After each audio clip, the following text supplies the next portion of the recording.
আসসালামু আলাইকুম, কেমন আছেন সবাই? নতুন একটা ভিডিওতে আবারও স্বাগতম। আজ আমি আপনাদের সাথে শেয়ার করব আমি গ্যাসের চুলায় করার মধ্যে কিভাবে চিকেন তান্দুরি তৈরি করি। চলেন দেখি। চিকেন তান্দুরি তৈরি করার জন্য এইখানে আমি 2 পিস চিকেন ভালো করে পরিষ্কার করে ধুয়ে সুন্দর করে পানি নিগড়িয়ে ছুরি দিয়ে দাগ কেটে নিয়েছি। এখন আমি চিকেনগুলো সুন্দর করে ম্যারিনেট করে নিব।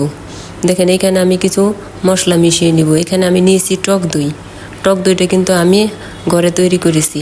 এর মধ্যে আমি মশলা দিয়ে দিয়েছি জিরা ধনে গরম মশলা একসাথে বাটা, তারপরে দিয়ে দিচ্ছি আদা বাটা, এখন দিয়ে দিব রসুন বাটা,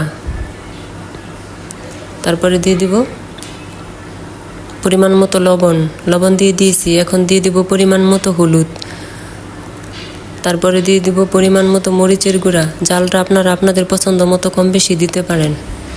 এখন দিয়ে দিব তান্দুরি মশলা। এই মশলাটা কিন্তু বাজারের কেনা মশলা।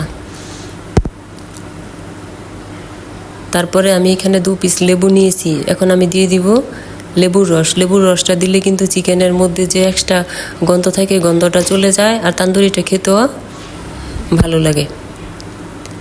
এভাবে আমি সুন্দর করে হাত দিয়ে চেপে লেবুর রসগুলো দিয়ে দিয়েছি। এখন আমি সুন্দর করে মশলার পেস্টগুলো তৈরি করে নিব। এভাবে হাত দিয়ে সবগুলো উপকরণ ভালো করে মিশিয়ে আমি মশলার পেস্টটা তৈরি করে নিব।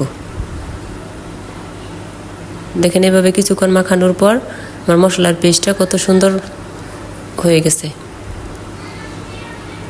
এখন আমি চিকেনের মধ্যে মশলার পেস্ট দিয়ে সুন্দর করে ভালো করে ম্যারিনেট করে নিব। চিকেনের মধ্যে আমি মশলাগুলো দিয়ে দিয়েছি। এখন আমি হাত দিয়ে ভালো করে সুন্দর করে মেখে নিব, যাতে চিকেনের প্রতিটা অংশে মশলাগুলো ভালো করে ঢুকে যায়। সবশেষে দিয়ে দিব আমি সরিষার তেল। চিকেন তান্দুরিতে সরিষার তেলটা অবশ্যই দিতে হবে। সরিষার তেল দিয়ে আবারও সুন্দর করে উল্টিয়ে পাল্টিয়ে ভালো করে সুন্দর করে আমি মশলা দিয়ে মেখে নিয়েছি। এখন আমি 2 ঘন্টার জন্য রেস্টে রেখে দিব। আমি এখানে কোনো ফুড কালার ব্যবহার করছি না, আপনারা চাইলে ফুড কালারও ব্যবহার করতে পারেন। আর এদিকে চুলায় কড়াই বসিয়ে দিয়েছি, কড়াইয়ের মধ্যে তেল দিয়ে দিয়েছি, তেল গরম হয়ে গেছে। এখন আমি কড়াইয়ের মধ্যে চিকেনগুলো সুন্দর করে একটা করে দিয়ে দিব। আপনারা চাইলে বাটারও দিতে পারেন, আমি কিন্তু সোয়াবিন তেল দিয়ে করছি। দেখেন আমি চিকেনগুলো দিয়ে দিয়েছি। এখন আমি হাই হিটে 1 মিনিট সময় নিয়ে একটা পিঠ ভেজে নিব। তারপরে উল্টিয়ে সুন্দর করে আবারও হাই হিটে অপর পিঠটাও ভালো করে ভেজে নিব।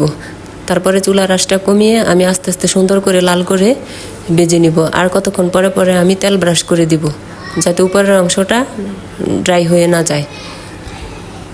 এইভাবে উল্টে পাল্টে লাল করে সুন্দর করে ভেজে নামিয়ে নিব। আর চিকেন তান্দুরি কিন্তু কয়লার আগুনে বানানো হয়, আমি কিন্তু গ্যাসের চুলাতে বানাইছি। এর জন্য আমি এখানে একটা কাঠকয়লা আগুনে পুড়ে তারপরে তান্দুরির উপরে আমি দিয়ে দিয়েছি আর 1 ফুটা সয়াবিন তেল দিয়ে ঢাকনা দিয়ে ঢেকে দিয়েছি। এখন সুন্দর একটা ধোঁয়ার স্মেল তারপরে চিকেনের তান্দুরির মধ্যে পাওয়া যাবে, খেতেও ভালো লাগবে। দেখেন চিকেন তান্দুরিটা আমার হয়ে গেছে, নামিয়ে নিয়েছি। এখন আমি সস দিয়ে সুন্দর করে পরিবেশন করে নিয়েছি। আমার তান্দুরিটা কেমন হয়েছে কমেন্ট করে জানাবেন। ভিডিওটি ভালো লাগলে লাইক কমেন্ট শেয়ার করবেন, চ্যানেলটি সাবস্ক্রাইব করে পাশে থাকবেন। সবাই ভালো থাকবেন, সুস্থ থাকবেন। আজ এই পর্যন্তই। আল্লাহ হাফেজ, আসসালামু আলাইকুম।